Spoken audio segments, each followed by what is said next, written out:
Hi. Over the last couple of months, I've been preaching sermons on and off under the heading Habits of the Healthy Soul. And up to now, I've been speaking quite generally about the importance of looking after our soul. But in future weeks, I'll begin unpacking some of the specifics of some of the holy habits that we can develop to care for our soul. But today, I want to just pause to raise the question which last Sunday's video ended with. The question is this: with all the talk about the soul, do you ever feel that it's like navel gazing and all very much inward looking and all about ourselves alone? Well, today I want to focus our thinking on the fact that while caring for our soul is of course for our sakes, it's also for the sake of others. One of the verses which I talked about last week is in 1 Peter chapter 2 and verse 11, where Christians are urged to abstain from sinful desires which war against your soul. But today I want us to notice the context in which that verse comes. So let me read from verses 9 to 12 so that you'll see what surrounds verse 11. So it's 1 Peter chapter 2 verses 9 to 12, where we read, "But you are a chosen people, a royal priesthood, a holy nation, God's special possession, that you may declare the praises of him who called you out of darkness into his wonderful light. Once you were not a people, but now you are the people of God. Once you had not received mercy, but now you have received mercy. Dear friends, I urge you as foreigners and exiles to abstain from sinful desires which war against your soul. Live such good lives among the pagans that though they accuse you of doing wrong, they may see your good deeds and glorify God on the day he visits us." Ending the reading at verse 12. So it's very clear from these few verses that the call to abstain from those sinful desires which war against our soul is made in the context not so much of our own spiritual life, but of the fact that God has called us to declare the praises of him in verse 9, and that we're called to live good lives among unbelievers, as in verse 12. So clearly there's a link between us caring for our own souls and us witnessing to other people. And this combination is really summarized in verse 9, where we read, "You are a chosen people, a royal priesthood, a holy nation, God's special possession, that you may declare his praises." Now, some of those words are about the fact that God's people are chosen by him and special to him, but then there's the outward focus of those words about declaring his praises. And in particular, I want to focus in on that phrase, a royal priesthood. Peter here is referring back to Exodus chapter 19, verse 6, where God said to the nation of Israel, "You will be for me a kingdom of priests and a holy nation." Now, Peter is drawing from that and saying to Christians that this calling, which was on Israel and on their priests, is now their calling, and so is now our calling. So, according to the New Testament, and based on the Old Testament, we Christians are to be a kingdom of priests. Now, to fully understand what that means, we need to realize what the role of the priest was in Old Testament times. The role of the priest was to bring God to people and to bring people to God.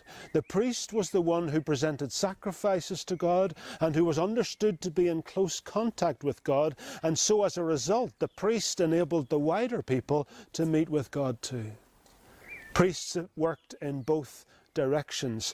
Priests approached God and spent time in his presence, but priests also approached the people and enabled them to find a way to God. And so, says the scholar Christopher Wright, we are called to be the living proof of the living God, to bring God to people and people to God. That is our priesthood. That is part of the mission of God's people. But maybe you then ask, how? How can we be that? Well, look at the second part of Exodus 19 verse 6, that verse we read. We've already read, you will be for me a kingdom of priests, but then it continues, and a holy nation. So to be God's people, to exercise that priestly role, then we are to be holy. What do you think when you hear that word holy? It's a bit of a loaded word in our society. I think sometimes when we hear the word holy, we think of monks locked away in monasteries, or we think of people who walk around all day with their hands together and a pious smile on their faces, or maybe we think of religious art and people with big halos and all that stuff. But none of that is really what the word holy means in the Bible. In the Bible, the word holy means different, distinctive, set apart. It means that there's just something different about us. And here's the thing. We don't make ourselves holy. That's God's gifts to us. Our calling is to be with Him. Our role is to spend time in His presence. Our role is to involve God in every moment of our day. Our role is to slow down enough to hear His voice and follow His lead.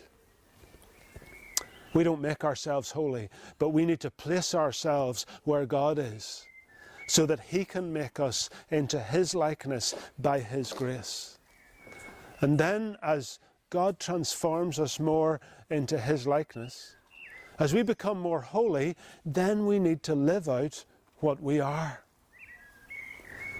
In Leviticus, God made it very clear to His people Israel what that meant when they came to the land that He was promising them. I read from Leviticus 18 verses 3 and 4. You must not do as they do in Egypt, where you used to live. And you must not do in the land as they do in the land of Canaan, where I'm bringing you. Do not follow their practices. You must obey my laws and be careful to follow my decrees. I am the Lord your God. We can apply that same principle to ourselves as Christians. We are called to be holy, different, distinctive, set apart. And then that will make a difference to other people. Then people will begin to see Jesus in us. They mightn't at first realize that it's Jesus, but they will see something in us that's good and that they want. And so that can then begin them on a journey towards Christ. But all of that will only happen if we keep in touch with Him, if we live in God's presence each day. So you see, habits of the healthy soul are not just for our own sake, but for the sake of others. We're hearing that phrase quite a lot these days, aren't we? During these COVID-19 restrictions, we're regularly being told the message that we should stay at home, or that we should socially distance from ourselves from others, not just for our sake, but for the sake of others, to protect ourselves and to protect them. What we do, where we go, who we meet, not only affects our health, but other people's health too. Well, the same principle applies to the health of our soul. If we're not looking after the health of our soul, then it will not only detrimentally affect us, but it will affect others around us.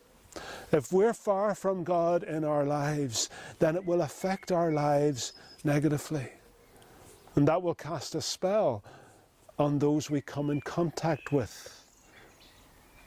Quite regularly during the book of Leviticus, the people of Israel are told that those who don't properly follow God's way, or those who despise the commandments, or those who refuse to follow the way of holiness, must be cut off from the people. That seems very harsh, doesn't it? But as John Ortberg puts it, an unhealthy soul can be like a cancer in the community. I care for my soul because if it becomes unhealthy, it will affect others. And it is true, you know. If we're far from God, then that will rub off on others and be detrimental to them. And a further way in which the health of our soul affects others is that the more my soul is at home with God, then the more I will see people as God sees them. If I'm aware that God is with me, then I'm much more likely to be aware that God is also looking at whatever person I'm interacting with at the time. If my soul is at home with God, then I'm aware that He is with me.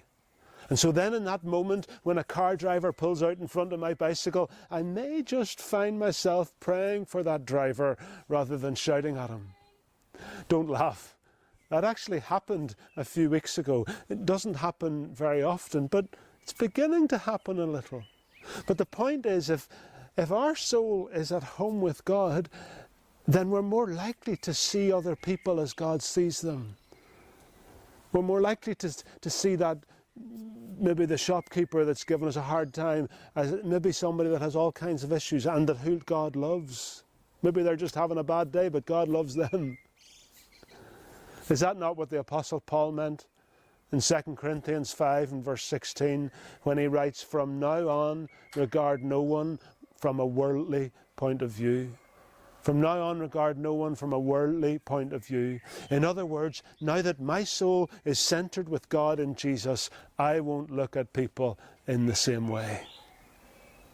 So, folks, we've been over recent weeks, and we will continue to be focusing on the habits of the healthy soul. But as we do, let's realize that the health of our soul is not just for our own sakes, but for the sake of others. Focusing on the health of our soul is also a focus on outreach and witness and sharing Jesus with others. It's not just about navel-gazing, it's about others too. In these strange times, let's not lose our desire to share Jesus with others. Through the use of these video sermons on YouTube and also our Zoom meetings where we can sing and share and pray together, we've been able to replace much of what we've lost by not being able to meet together in our church building. But what we haven't been able to replace is the fact that when we meet in Abbey Street on Sundays, the front door is open and there's a big sign outside saying everybody is welcome, come in and join us rather than pass by. We haven't quite replaced that, have we? So let's dream dreams and let's look for other ways of mission and outreach in these days. Let's see how we can get beyond the password of our Zoom meetings. Do you share these YouTube sermons with others? Do you invite others to join our Zoom meetings? If you're on Facebook, have you shared our DCM Abbey Street Facebook page? The other day, I heard about somebody in another congregation in our circuit who during their Zoom service was holding her landline telephone up to the computer microphone so that her mother, who was in Wales and has no internet, could listen in. Furthermore, in these days of lockdown, is there anything you can do for your neighbours? Is there any way you can get a message to the person next door who's maybe at risk or who can't go out or who maybe is working really hard and in healthcare, for example, and hasn't time to go shopping or to cook? Is there anything you can do there? I know that maybe a lot of us are looking forward to the day when we can gather in the church building for Sunday services again. But let's remember, church is not something we go to. Church is something we are. We're not so much called to go to church as called to be church. And wherever you are listening to this now, you are church. And as church, you are called to be a royal priesthood, a holy nation, that you may declare the praises of Him who called you out of darkness into His wonderful light. So in these days, look after the health of your soul, but watch out for those moments where as your soul grows more at home with Jesus, that His presence can spill over to those around you. Look after the health of your soul for your own sake and for others' sake.